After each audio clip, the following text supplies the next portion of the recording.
നമസ്കാരം, ഭാരത് ലൈവിലേക്ക് സ്വാഗതം. ലോക്സഭാ തെരഞ്ഞെടുപ്പിന് മുന്നോടിയായി നമോ മെർച്ചൻഡൈസിന് തുറക്കം കുറിച്ച് ബി.ജെ.പി. മോദി കാ പരിവാർ എന്നെഴുതിയ ടീഷർട്ടുകൾ, തൊപ്പികൾ, ബാഡ്ജുകൾ, മറ്റ് സ്റ്റേഷനറികൾ എന്നിവയാണ് നമോ മെർച്ചൻഡൈസിൽ ഉൾപ്പെടുന്നത്. ഇവ നമോ ആപ്പിൽ മാത്രമാണ് ലഭ്യമാകുന്നത്. പ്രധാനമന്ത്രിയുടെ പേര്, 400 സീറ്റുകളിലധികം നേടുമെന്ന മുദ്രാവാക്യം, മോദി കി ഗ്യാരണ്ടി തുടങ്ങിയ വാചകങ്ങൾ ഇവയെല്ലാം ഈ ഉൽപ്പന്നങ്ങളിൽ ചേർത്തിട്ടുണ്ട്. നമോ മെർച്ചൻഡൈസ് ആരംഭിച്ചതോടെ ബി.ജെ.പിയുടെ ഔദ്യോഗിക തെരഞ്ഞെടുപ്പ് പ്രചരണത്തിന് തുടക്കം കുറിച്ചെന്ന് നമോ ആപ്പിന്റെ കൺവീനർ കുൽജിത് സിംഗ് അറിയിച്ചു. 2015-ലാണ് നമോ ആപ്പ് ആരംഭിക്കുന്നത്. പ്രധാനമന്ത്രിയുമായി പൊതുജനങ്ങൾക്ക് ആശയവിനിമയം നടത്തുന്നതിനായി കേന്ദ്ര സർക്കാർ രൂപവൽക്കരിച്ച സംവിധാനമാണ് നമോ ആപ്പ്. ഡിസംബർ 19-ന് പ്രധാനമന്ത്രി നരേന്ദ്രമോദി തന്റെ സർക്കാരിന്റെയും പ്രാദേശിക പ്രതിനിധികളുടെയും പ്രകടനത്തെക്കുറിച്ചുള്ള നിരവധി ചോദ്യങ്ങളുമായി നമോ ആപ്പിൽ ജൻമൻ സർവേ ആരംഭിച്ചു. 2 കോടിയിലധികം സജീവ ഉപഭോക്താക്കൾ ഇതുവരെ ഇതിൽ ചേർന്നിട്ടുണ്ട്.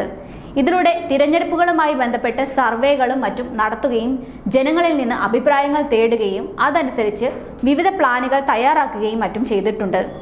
നിലവിൽ 2 കോടിയിലധികം ജനങ്ങളുമായി ഈ ആപ്പിലൂടെയാണ് പ്രധാനമന്ത്രി നരേന്ദ്രമോദി സംവദിക്കുന്നത്.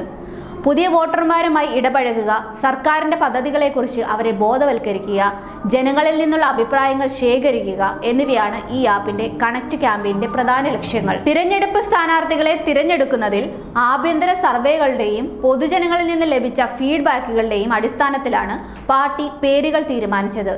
അതിൽ നമോ ആപ്പും ഒരു പ്രധാന പങ്ക് വഹിച്ചു. നമോ ആപ്പിൽ പൊതുജനങ്ങളിൽ നിന്ന് ലഭിക്കുന്ന പ്രതികരണങ്ങളിൽ ബി.ജെ.പി. ഉന്നത നേതൃത്വം പൂർണ്ണ ശ്രദ്ധ ചെലുത്തുന്നുണ്ട്. നമോ ആപ്പിൽ ലഭിക്കുന്ന പ്രതികരണത്തിനും എം.പിമാരുടെ ടിക്കറ്റ് വിതരണത്തിൽ കാര്യമായ പങ്ക് വഹിക്കാനാകുമെന്ന് പാർട്ടി വൃത്തങ്ങൾ പറയുന്നു. നമോ ആപ്പിലൂടെ ബി.ജെ.പി. എം.പിമാരെ കുറിച്ച് പൊതുജനങ്ങളിൽ നിന്ന് അഭിപ്രായം തേടിയിരുന്നു. വരുന്ന ലോക്സഭാ തെരഞ്ഞെടുപ്പിൽ എൻ.ഡി.എ 400 സീറ്റുകളിലധികം നേടുമെന്ന് പാർലമെന്റിലെ അവസാന പ്രസംഗത്തിലും പ്രധാനമന്ത്രി ആത്മവിശ്വാസം പ്രകടിപ്പിച്ചിരുന്നു. പ്രധാനമന്ത്രി നരേന്ദ്രമോദിയെ എല്ലായ്പ്പോഴും ബി.ജെ.പിയുടെ വിജയത്തിന്റെ മുഖമായിട്ടാണ് ജനങ്ങൾ കാണുന്നത്. ജനാധിപത്യം എന്നത് രാജ്യത്തെ മുഴുവൻ ജനങ്ങളുടെയും അഭിലാഷങ്ങൾ നിറവേറ്റുക എന്നതിലുപരിയായി ലോകത്തിന് മുഴുവൻ പ്രതീക്ഷ നൽകുന്ന ഘടകമാണെന്നാണ് പ്രധാനമന്ത്രി പറയുന്നത്.